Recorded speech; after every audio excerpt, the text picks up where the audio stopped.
Voici enfin l'homme que Donald Trump a désigné pour tenter de résoudre le conflit russo-ukrainien.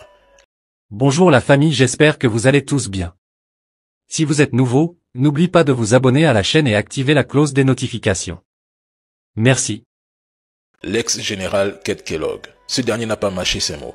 Une fois Trump élu, toute future aide militaire américaine sera conditionnée à la participation de Zelensky à des pourparlers de paix avec la Russie.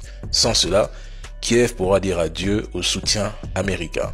Il a également préconisé de suspendre d'urgence toute perspective d'adhésion de l'Ukraine à l'OTAN, estimant que cette mesure pourrait convaincre ou inciter Poutine à revenir à la table des négociations.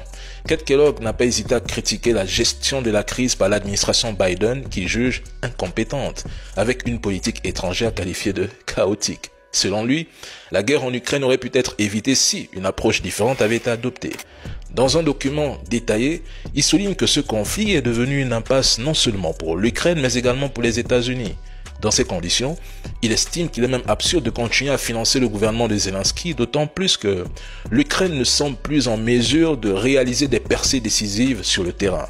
Au contraire, la Russie continue de progresser et plus Zelensky s'entête, plus il risque de perdre des positions stratégiques. Pour l'ex-général, il est temps de contraindre Zelensky à retourner à la table des négociations, quitte à utiliser des moyens de pression. Selon certaines analyses, les États-Unis pourraient accepter plusieurs conditions imposées par la Russie afin de mettre un terme à ce conflit. Cependant, Poutine reste ferme. Sans garantie solide, il n'arrêtera pas ses opérations, rappelant les précédents où les Russes estiment avoir été trompés par les Américains dans des accords passés.